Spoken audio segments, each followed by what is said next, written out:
Everyone, welcome back to S M solutions. അങ്ങനെ നമ്മുടെ +1 ഏറ്റവും അവസാനത്തെ എക്സാം ആയിട്ടുള്ള നമ്മുടെ ലാംഗ്വേജ് ആയിട്ടുള്ള ഇംഗ്ലീഷ് എക്സാമിലേക്ക് എത്തിയിരിക്കുകയാണ്.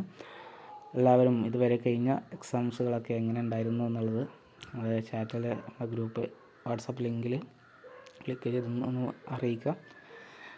അത് എല്ലാവർക്കും ഏകദേശം വലിയ കുഴപ്പമില്ലാതെ പോയിട്ടുണ്ടാകുമെന്ന് കരുതുന്നു.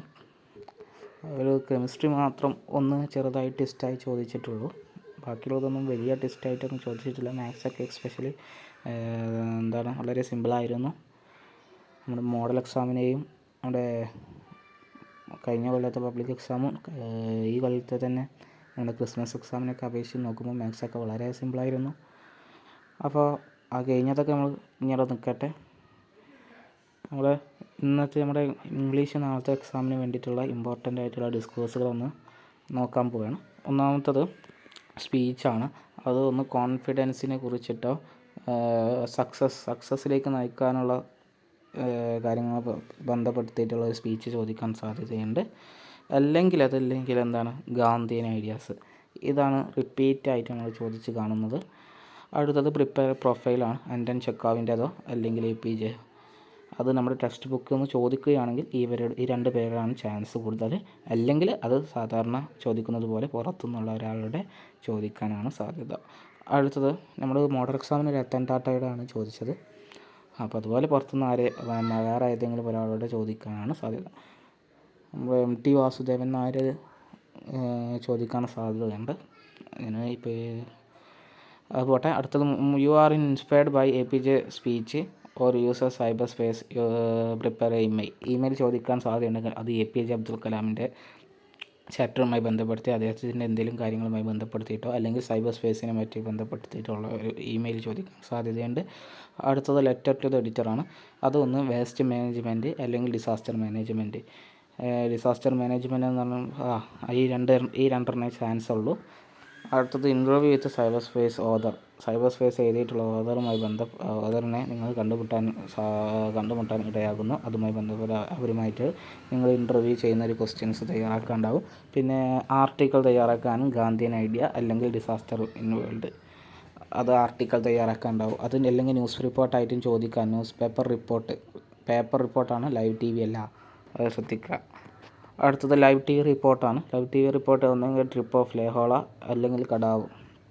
പിന്നെ അല്ലെങ്കിൽ പുറത്തുനിന്നുള്ള ഇൻസിഡൻസാണ് കൂടുതൽ സാധ്യത. ബിക്കോസ് വയനാട് ലാൻഡ് സ്ലൈഡ്സ് ഈ കാര്യങ്ങളൊക്കെ നമ്മൾ പഠിത്തമുണ്ടായതുകൊണ്ട് തന്നെ നമ്മുടെ ക്രിസ്മസ് എക്സാമിനൊക്കെ ചോദിച്ചിട്ടുണ്ട്. എന്നാലും അതൊന്നും കൂടി പഠിക്കുക. കാരണം അത്തരത്തിലുള്ള കാര്യങ്ങളായിരിക്കും ചോദിക്കാൻ സാധ്യത.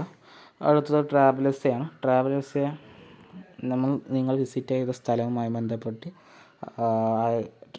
നിങ്ങൾ ട്രാവൽ ചെയ്ത സ്ഥലത്തെ വിപുലീകരിച്ച് എഴുതുക. അതാണ് ട്രാവൽ എസ്സേ.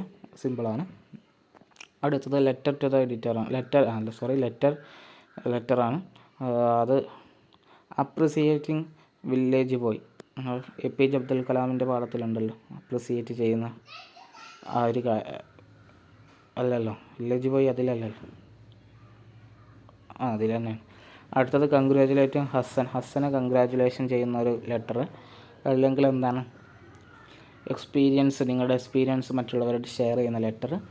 അല്ലെങ്കിൽ മാഗി ഗുപ്തക്ക് എഴുതുന്നതോ മാഗിക്ക് എഴുതുന്നതായ ലെറ്ററാണ് സാധ്യത കൂടുതൽ. പിന്നെ സ്പീച്ച് ടൂറിസ്റ്റ് ഡെസ്റ്റിനേഷൻ, ടൂറിസ്റ്റുകളെ സ്ഥലങ്ങൾ പരിചയപ്പെടുത്തുന്ന സ്പീച്ച്, അത് സാധ്യത വളരെ കുറവാണ്. എന്നാലും ഒന്ന് പഠിച്ചു നോക്കിയിട്ട് പോകാം. നമ്മൾ അതിൻ്റെ ഫോർമാറ്റുകളൊക്കെ നോക്കിയിട്ട് പോവുക. അടുത്തത് റൈറ്റ് സം ഡിസഡ്വാൻറ്റേജും അഡ്വാൻറ്റേജും. ഇങ്ങനെ ഒരു ചോദ്യം നിങ്ങൾ കാണും. ഇതല്ലെങ്കിൽ വേറെ സ്റ്റേറ്റ്മെൻറ്റ് തന്നിട്ടായിരിക്കും ചോദിക്കുക. പിന്നെ കുഡിയോ അത് നമ്മുടെ ഗ്രാമർ ക്വസ്റ്റ്യൻസാണ്. അതവിടെ നിൽക്കട്ടെ. അപ്രിസിയേഷൻ സമ്മറി കൂടുതൽ സാധ്യതയുള്ളത് സൺറൈസ് അല്ലെങ്കിൽ ഡെത്ത് ദ ലെവലർ. ഈ രണ്ട് കവിതകളുമായി താരതമ്യം ചെയ്യുന്ന കവിതകളായിരിക്കും നിങ്ങൾക്ക് നാളത്തെ എക്സാമിന് തരാൻ പോവുക. അടുത്തത് 14ാമത് ക്യാരക്ടർ സ്കെച്ചാണ്. ക്യാരക്ടർ സ്കെച്ച് ചോദിക്കാൻ പോകുന്നത് ഹസ്സൻ്റെതോ അല്ലെങ്കിൽ മാഗിൻ്റെതാണ്. മാഗിൻ്റെത് ഞാനത് ഉൾപ്പെടുത്താൻ മറന്നതാണ്. മാഗിൻ്റെതോ ആയിരിക്കും, ഹസ്സനോ മാഗിയോ. അല്ലെങ്കിൽ അല്ലെങ്കിൽ അത് യങ് സീക്കളായിരിക്കും. അടുത്ത നോക്കുക. ഇത് വെറും സാധ്യത ചോദ്യങ്ങളാണ്. കാൽക്കുലേറ്റ് ചെയ്തിട്ട് കുറച്ച് കാലങ്ങളുടെ ക്വസ്റ്റ്യൻ പേപ്പർ അനലായിട്ട് നോക്കി മനസ്സിലാക്കിയതിന് ശേഷമാണ് ഇങ്ങനെ ഒരു പ്രൊഡിക്ഷനിലേക്ക് എത്തുന്നത്. ഇംഗ്ലീഷിൻ്റെ കാര്യത്തിലെ പ്രൊഡിക്ഷൻ എന്ന് പറയുന്നത് വളരെ അസാധ്യമായ ഒരു കാര്യമാണ്. പക്ഷേ നമ്മളെന്തായാലും കഴിഞ്ഞ കുറച്ച് കാലങ്ങളുടെ ക്വസ്റ്റ്യൻ പേപ്പർ നിരീക്ഷിച്ചിട്ട് നമ്മുടെ കയ്യിൽ നിന്നും എടുത്ത് ചെയ്യുന്നതാണ്. അപ്പോൾ ഇത് വന്നിട്ടില്ല എന്ന് പറഞ്ഞ് എന്നെ എയറിലാക്കാൻ ആരും വരരുത്. സോ ഓക്കെ, എല്ലാവരും പഠിച്ച് നാളത്തെ എക്സാം ഗംഭീരമാക്കി എഴുതുക. Thank you. പിന്നെ ഒരു സബ്സ്ക്രൈബ് ചെയ്യാത്തവരൊക്കെ സബ്സ്ക്രൈബ് ചെയ്യട്ടോ. നിങ്ങൾക്ക് ഇങ്ങനെയൊക്കെ ചെയ്യണ എനിക്ക് ഒരു സബ്സ്ക്രൈബല്ലേ ഞാൻ ചോദിക്കണുള്ളൂ. അപ്പം സബ്സ്ക്രൈബ് ചെയ്യാത്തവരൊന്ന് സബ്സ്ക്രൈബ് ചെയ്യാം. Thank you.